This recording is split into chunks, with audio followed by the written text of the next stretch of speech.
الحمد لله وكفى وسلام على عباده الذين اصطفى أما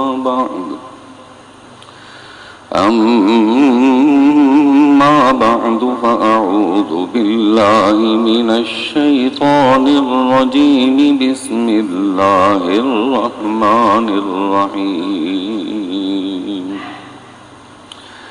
محمد رسول الله والذين معه أشداء على الكفار رحماء بينهم تراهم ركعا سجدا يبتغون فضلا من الله ورضوانا سيماهم في وجوههم من أثر السجود ذلك مثلهم في التوراة ومثلهم في الإنجيل صدق الله العظيم وصدق رسوله النبي الكريم اللهم رب اشرح لي صدري ويسر لي أمري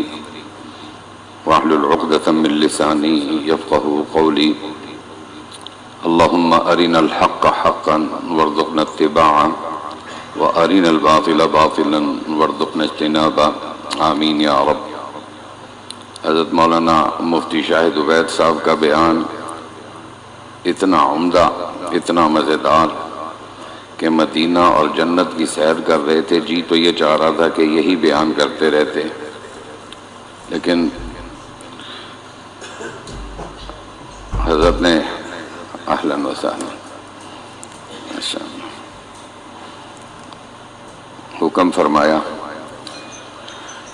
حضرت ابو ہریرہ رضی اللہ تعالیٰ عنہ کی ایک بات آپ جو بیان فرما رہے تھے، مجھے یہ روایت یاد آئی کہ ایک مرتبہ ایک مجلس میں بیٹھے ہوئے حضرت ابو ہریرہ اور اپنا ناک ریشمی رومال سے صاف کرنے لگے، اور ریشمی رومال سے جب صاف کرنے لگے تو رونا شروع ہو گئے۔ تو صحابہ نے پوچھا کہ ابو ہریرہ کیوں رو رہے ہو؟ تو فرمانے لگے مجھے وہ وقت بھی یاد ہے کہ جب میں بے ہوش ہو کر بھوک کی وجہ سے روڈ پر لیٹا تھا تو لوگ یہ سمجھتے تھے کہ مرگی کا دورہ پڑ گیا ہے اور لوگ مجھے جوتیاں سنگھاتے تھے، اور حالانکہ میں بھوک کی وجہ سے بے ہوش پڑا ہوا تھا، اور آج میں اپنا ناک ریشمی رومال سے صاف کر رہا ہوں۔ تو یعنی وہ وقت یاد آیا تو اس لیے میری آنکھوں میں آنسو آ گئے۔ ایسے ایمان افروز واقعات ہیں، اللہ تعالیٰ اس پر ہم سب کو نصیحت حاصل کرنے کی توفیق عطا فرمائے۔ اللہ رب العزت نے انبیاء علیہ السلام کو ہر دور میں انسانوں کی ہدایت کے لیے بھیجا، ہر دور میں، پہلے انسان سے لے کر قیامت تک آنے والے آخری انسان تک کے لیے ہر دور میں انبیاء علیہ السلام اور رسول آئے۔ پہلا انسان کون نبی ہوتا، کون رسول ہوتا، کون ہدایت دینے والا ہوتا، اللہ رب العالمین نے اس کا حل یہ کیا، اس کا یہ حل فرمایا کہ پہلے انسان ہی کو نبی بنا دیا، حضرت آدم علیہ السلام۔ تو پہلے انسان سے نبی کا سلسلہ شروع ہوا، اور یہ چلتے چلتے آخری نبی محمد صلی اللہ علیہ وسلم تک آ پہنچا۔ اب قیامت تک آنے والے انسانوں کے لیے آخری نبی خاتم النبیین حضرت محمد مصطفیٰ صلی اللہ علیہ وسلم اللہ کے نبی ہیں۔ یہ ختم نبوت کا عقیدہ بیان کر دیا۔ ایسا نہیں ہوا کہ حضرت صلی اللہ علیہ وسلم تشریف لائے اور اللہ نے کہا کہ آپ اللہ کے نبی، ایسا نہیں۔ یعنی میں اب حضرت صلی اللہ علیہ وسلم کی وہ شان بیان کرنے لگا ہوں جو اللہ رب العالمین نے بیان کی، کہ رسول اللہ صلی اللہ علیہ وسلم کو اللہ نے بھیجا کیسے، کہ یہ نہیں کہ آئے اور فرمایا کہ یہ اللہ کے نبی، ایسا نہیں، بلکہ پہلے انبیاء کرام نے اپنی اپنی امتوں کو حضرت صلی اللہ علیہ وسلم کی تشریف آوری کے بارے میں بتلایا، اور حضرت صلی اللہ علیہ وسلم کا ذکر تورات اور انجیل میں موجود، اور حضرت صلی اللہ علیہ وسلم پر ایمان لانے والے صحابہ کرام کا بھی قرآن پاک کے اندر بھی موجود ذکر تورات اور انجیل میں بھی موجود، اور یہ بات اللہ رب العالمین نے ہمیں قرآن میں بتلائی، دلائل کے ساتھ موجود۔ یہ سورہ صف کی آخری آیت جس کی میں نے تلاوت کی، اس آیت کی ابتدا حضرت صلی اللہ علیہ وسلم کے نام سے ہوئی، محمد الرسول اللہ والذین معہ اشداء علی الکفار رحماء بینہم تراہم رکعا سجدا یبتغون فضلا من اللہ ورضوانا سیماہم فی وجوہہم من اثر السجود۔ آپ اس کا ترجمہ پڑھیں، بات واضح معلوم ہو جاتی ہے۔ یعنی آیت کی ابتدا محمد صلی اللہ علیہ وسلم کے نام سے شروع ہوئی کہ محمد اللہ کے رسول ہیں صلی اللہ علیہ وسلم، والذین معہ، اور وہ لوگ جو حضرت صلی اللہ علیہ وسلم کے ساتھ تھے صحابہ کرام، ان کی شان بھی بیان کی جا رہی ہے، اور یہ شان بھی پہلی سابقہ آسمانی کتابوں کے اندر موجود۔ اشداء علی الکفار، یہ کفار پر بڑے سخت ہیں، رحماء بینہم، اور آپس میں بڑے رحم دل ہیں۔ یہ شان بھی تورات اور انجیل کے اندر موجود، صحابہ کرام کی یہ شان۔ اس آیت پر ذرا غور فرمائیے کہ یہ جو شان بیان کی جا رہی ہے صحابہ کرام کی، اشداء علی الکفار، کفار کے لیے تو بڑے سخت ہیں، رحماء بینہم، اور آپس میں بڑے رحم دل ہیں۔ ذرا غور کیجئے کہ آیا یہ جو شان بیان کی گئی ہے صحابہ کرام کی، کیا اسی طرح ہی ہے آج کل، یا بالکل الٹ ہو گیا کہ مسلمانوں کی یاریاں دوستیاں تو کفار کے ساتھ اور آپس میں یہ لڑ رہے ہیں؟ یہ شان تو بیان نہیں کی اللہ نے، صحابہ کی شان یہ تو نہیں بیان کی اللہ نے۔ صحابہ کی شان تو یہ ہے کہ اشداء علی الکفار، کفار پر بہت سخت ہیں، اور رحماء بینہم، آپس میں رحم دل ہیں۔ اور اس کے بعد پھر جو اگلی نشانی اور شان صحابہ کرام کی جو بیان فرمائی، تورات اور انجیل میں موجود، اور اس کا علم اللہ نے ہمیں قرآن میں بتایا کہ تراہم رکعا سجدا، آپ ان کو دیکھیں گے رکوع کرتے ہوئے، سجدہ کرتے ہوئے، یعنی نماز کی پابندی کریں گے۔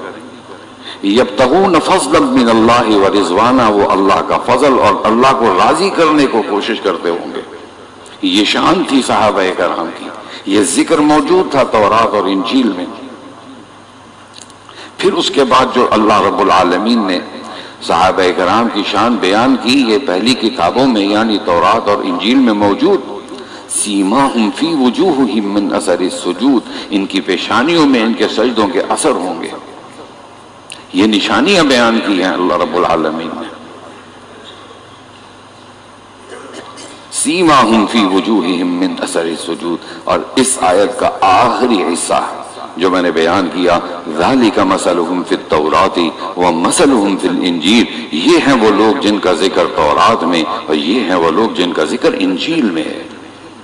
میں نے کہا کہ پہلے انبیاء نے حضرت صلی اللہ علیہ وسلم کی تشریف آوری کا اپنی امتوں کو باقاعدہ ذکر کیا، اور ان کی کتابوں میں حضرت صلی اللہ علیہ وسلم کی آمد کا ذکر موجود۔ حضرت عیسیٰ ابن مریم نے اپنی قوم کا حضرت صلی اللہ علیہ وسلم کا نام تک بتلا دیا۔ سورہ صف کی آیت نمبر 6 کی تلاوت کیجئے، وَإِذْ قَالَ عِيسَى ابْنُ مَرْيَمَ يَا بَنِي إِسْرَائِيلَ إِنِّي رَسُولُ اللَّهِ إِلَيْكُمْ، 3 باتوں کی وضاحت کی حضرت عیسیٰ نے اس آیت کے اندر، لیکن افسوس کی بات کہ ان کی قوم نے ان تینوں باتوں کو ماننے سے انکار کیا، ایک بات نہیں مانی۔ جب حضرت عیسیٰ نے اپنی قوم سے یہ کہا کہ وَإِذْ قَالَ عِيسَى ابْنُ مَرْيَمَ یا بنی اسرائیل انی رسول اللہ الیکم، حضرت عیسیٰ نے اپنی قوم سے کہا کہ اے بنی اسرائیل کہ میں اللہ کا رسول ہوں جو تمہاری طرف بھیجا گیا، لیکن انہوں نے انکار کیا۔ سورہ توبہ کی آیت پڑھیے، آیت نمبر 30 میں وقالت الیہود عزیر ابن اللہ وقالت النصارى مسیح ابن اللہ، یہودیوں نے کہا کہ حضرت عزیر اللہ کے بیٹے ہیں، نصارہ اور عیسائیوں نے کہا کہ حضرت عیسیٰ اللہ کے بیٹے ہیں، یعنی اس بات کا انکار کر دیا بنی اسرائیل نے، جس کا حضرت عیسیٰ نے کہا کہ انی رسول اللہ الیکم، نہیں مانا۔ اور اس کے بعد آپ نے فرمایا کہ مصدقا لما بین یدی من التوراۃ، یہ جو تمہارے سامنے کتاب ہے تورات میں، اس کی تصدیق کرنے والا ہوں۔ انکار کر دیا، اس بات کی تصدیق کرنے والا ہوں کہ یہ کتاب مجھ سے پہلے حضرت موسیٰ پر نازل ہوئی، لیکن انکار کیا، نہیں مانا۔ اور تیسری اور آخری بات جو حضرت عیسیٰ نے اپنی قوم کو بتلائی، اور وہ یہ تھی کہ جس کو ان کی قوم حضرت بنی اسرائیل نے حضرت عیسیٰ کی بات کو نہیں مانا، اور وہ یہ تھی کہ وہ مبشرا برسول یأتی من بعد اسمہ احمد، کہ میں تمہیں خوشخبری دیتا ہوں کہ میرے بعد ایک ایسے نبی جس کا نام احمد ہوگا وہ آنے والے ہیں، میں اس کی خوشخبری دینے والا ہوں، احمد صلی اللہ علیہ وسلم۔ یہ تین باتیں اس آیت کے اندر حضرت عیسیٰ نے اپنی قوم بنی اسرائیل کو بتلائی، ان قوم نے اس تینوں باتوں کا انکار کیا۔ وَمُبَشِّرًا بِرَسُولٍ يَأْتِي مِن بَعْدِ اسْمُهُ احمد، خوشخبری دیتا ہوں کہ یأتی ایک آئیں گے رسول، ایک رسول یأتی من بعد اسمہ، میرے بعد، جن کا نام احمد ہوگا۔ اب یہ نام آ چکا ہے دنیا کے اندر، یہ نام معروف ہو چکا ہے۔ عجیب بات، عجیب نسخہ۔ ایک نکتہ بیان کیا قاضی منصور سلیمان منصوری رحمت اللہ علیہ نے، یہ بہت بڑے تاریخ دان، تقابل ادیان کے بھی بڑے ماہر، انہوں نے اپنی ایک کتاب رحمت للعالمین 3 جلدوں میں لکھی، اس کے اندر ایک نکتہ انہوں نے بیان کیا کہ حضرت عیسیٰ نے حضرت صلی اللہ علیہ وسلم کا نام حضرت عیسیٰ نے اپنی قوم بنی اسرائیل کو بتا دیا کہ میرے بعد ایک نبی آئیں گے جن کا نام احمد ہوگا۔ حضرت صلی اللہ علیہ وسلم تک حضرت عیسیٰ کے بعد کوئی نبی نہیں آیا، اور یہ 570 سال کا وقفہ ہے، یعنی 570 سال تک کوئی نبی نہیں آیا۔ اب جو میں نقطہ بیان کرنے لگا ہوں وہ یہ کہ یہ جو نام حضرت عیسیٰ نے اپنی قوم کو بتایا کہ میرے بعد ایک نبی آئیں گے جن کا نام احمد ہے، یہ قاضی منصور سلیمان منصوری نے اپنی کتاب رحمت للعالمین میں یہ چیلنج کیا ہے کہ یہ نام آج تک، یعنی احمد مصطفیٰ صلی اللہ علیہ وسلم تک کسی نے نہیں رکھا 570 سال میں، حالانکہ یہ نام باہر آ چکا تھا۔ یہ نام رکھا تو محمد مصطفیٰ صلی اللہ علیہ وسلم ہی نے رکھا کہ ان کا نام احمد ہے، اور یہ بھی آپ نے تاریخ کی کتابوں میں پڑھا کہ یہ نام کیسے رکھا۔ محمد صلی اللہ علیہ وسلم یہ آپ کا نام آپ کے دادا حضرت عبد المطلب نے رکھا۔ احمد نام کس نے رکھا، یہ سیرت کی کتابوں میں آپ نے پڑھا کہ آپ کی والدہ جناب آمنہ، ان کو خواب میں دکھایا گیا کہ آپ کے ہاں ایک بیٹا پیدا ہوگا، اس کا نام آپ نے احمد رکھنا ہے۔ آپ کے والد انتقال کر چکے تھے، آپ کی پیدائش سے پہلے انتقال کر چکے تھے۔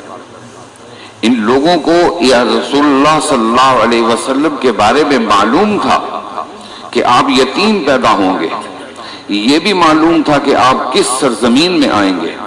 یہاں تک معلوم تھا کہ آپ کیا چیز کھائیں گے اور کیا چیز نہیں کھائیں گے، یہاں تک معلوم تھا۔ یہ اس طرح پہچانتے تھے جیسے اپنے بیٹوں کو پہچانتے تھے۔ قرآن میں یہی ہے یعرفونہ کما یعرفون ابناءہم، اس شان کے ساتھ رسول اللہ صلی اللہ علیہ وسلم کو اللہ رب العالمین نے بھیجا۔ وہ بحیرہ راہب کا وہ واقعہ کہ حضور صلی اللہ علیہ وسلم جب اپنے چچا کے ساتھ ابو طالب کے ساتھ ملک شام کے سفر میں گئے، 8 سال یا 9 سال کی عمر، اب وہاں پر گئے تو بحیرہ راہب 5ویں 6ٹھی کی کتابوں میں یہ واقعہ اور قصہ سیرت کی کتابوں میں آپ نے یقیناً پڑھا ہوگا کہ یہودیوں کا ایک بڑا عالم یہ اپنے کھجور کے باغ کے اندر اس نے دور سے ایک قافلہ آتے دیکھا، سخت گرمی، اور یہ اپنے کھجوروں سے باہر دیکھ رہا ہے کہ یہ قافلہ چلتا ہے اور اس قافلے کے اوپر ایک بادل کا ٹکڑا ساتھ ساتھ چلتا ہے۔ یہ بحیرہ راہب اپنے کھجور والے باغ سے باہر نکل کر اس قافلے کا استقبال کرتا ہے، اور یہ کیوں استقبال کرتا ہے اس کی وجہ بھی میں آپ کو بتلاتا ہوں۔ وہ قافلہ جیسے جیسے بحیرہ راہب کے پاس پہنچا تو یہ باہر نکل کر استقبال کیا، تو ابو طالب سے پوچھا کہ یہ بچہ کون ہے؟ تو ابو طالب کیونکہ چچا تھے تو کہنے لگے کہ میرا بیٹا ہے۔ تو وہ جواب سیرت کی ان کتابوں میں آپ نے یقیناً پڑھا ہوگا، ابو طالب نے کیا کہا؟ اس نے کہا اس کو تو یتیم ہونا چاہیے تھا۔ تو پھر ابو طالب نے کہا کہ ہاں یہ میرا بھتیجا ہے، کیونکہ میں اس کی پرورش کر رہا ہوں، اس کے والد کا انتقال ہو گیا۔ کہ ایک بادل کا ٹکڑا جو ان کے اوپر سایہ کرتے ہوئے 8 سال 40 سال کی عمر میں نبوت ملی رسول اللہ صلی اللہ علیہ وسلم، ابھی عمر 8 یا 9 سال تھی، اور بادل کا ٹکڑا حضرت صلی اللہ علیہ وسلم کی وجہ سے اس قافلے پر سایہ کیا ہوا ہے، اور بحیرہ راہب اپنے باغ کھجوروں والے باغ کے اندر سے اس قافلے کو دیکھ رہا ہے کہ یہ بادل کا ٹکڑا اس قافلے کے ساتھ کیوں آ رہا ہے، کوئی خاص بات یقیناً ہے اس قافلے کے اندر، اور وہ خاص بات یہ تھی کہ حضرت صلی اللہ علیہ وسلم جن کی عمر اس وقت 8 سال 9 سال تھی کہ وہ اس قافلے میں موجود تھے۔ اور پھر اس کو تسلی نہ ہوئی، بلکہ اس نے ابو طالب سے کہہ کر حضرت صلی اللہ علیہ وسلم کے بٹن کے کھلوائے قمیض کے، اور پیچھے کمر میں جو مہر نبوت تھی، جو رسول اللہ صلی اللہ علیہ وسلم کی نشانی تھی نبوت کی، اس کو دیکھا، اور سرمئی رنگ کے ایک ابھرا ہوا گوشت تھا، اور رسول اللہ صلی اللہ علیہ وسلم کے اس ابھرے ہوئے گوشت کو اس نے بحیرہ راہب نے چوما اور کہا کہ یہی اللہ کے آخری نبی ہیں۔ یہ شان تھی رسول اللہ صلی اللہ علیہ وسلم کی، اس شان کے ساتھ اللہ نے رسول اللہ صلی اللہ علیہ وسلم کو بھیجا۔ پھر ہرقل کا واقعہ جو ہم نے اپنے اساتذہ سے پڑھا، بخاری کے اندر پورا واقعہ لکھا ہوا ہے۔ ہرقل جو روم کا بادشاہ تھا، حضور صلی اللہ علیہ وسلم نے اس کو خط لکھا، اور اس خط کے اندر 10 سوالات تھے۔ ہرقل نے کہا کہ کون موجود ہے ان 10 سوالوں کے جواب دے۔ اس وقت ابو سفیان وہاں پہ موجود تھے جو قریش کے سردار تھے، اس وقت وہ مشرک تھے، یہ واقعہ 5 یا 6 ہجری کا تھا۔ فرمایا کہ ان کو بلاؤ، پھر بلایا اور ان سے پوچھا ان 10 سوالوں کا، ابو سفیان نے ان کا جواب دیا، اور پھر اس نے فرمانے لگا ہرقل کہ کاش کہ میں اس وقت تک زندہ ہوتا، میں ان کے قدموں کو دھوتا اور ان کو چومتا، ان پر ایمان لاتا، اور اپنے دربار میں بیٹھے ہوئے روم کے اندر کہا کہ تم اس وقت جہاں بیٹھے ہوئے ہو، اس کی حکومت یہاں پر بھی ہوگی، اس کی بادشاہت یہاں پر بھی ہوگی۔ الف لام میم غلبت الروم، یہ آیت تو بہت بعد میں نازل ہوئی، ہرقل اور رسول اللہ کا خط اس سے بہت پہلے آیا تھا۔ بہرحال مختصراً یہ کہ جو آیت میں نے تلاوت کی، محمد الرسول اللہ والذین معہ اشداء علی الکفار، عجیب نکتہ ہے، قرآن پاک کے اندر 6666 آیتیں ہیں۔ میں حضرت صلی اللہ علیہ وسلم کی شان بیان کرنے لگا ہوں کہ اللہ نے کس شان کے ساتھ، یہ پورے قرآن کے اندر واحد آیت ہے کہ جس کے اندر اللہ نے حروف دھاجی کے سارے الفاظ ذکر کر دیے، الف سے لے کر یا تک۔ باقی کسی آیت کے اندر پورے حروف تہجی کے الفاظ نہیں ہیں، سوائے اس آیت کے اندر یہ شان تھی اللہ کے رسول صلی اللہ علیہ وسلم کی۔ اللہ رب العالمین حضرت صلی اللہ علیہ وسلم کے سنت پر، ایک ایک سنت پر عمل کرنے والا ہم سب کو اس پر توفیق عطا فرمائے۔ وآخر دعوانا الحمدللہ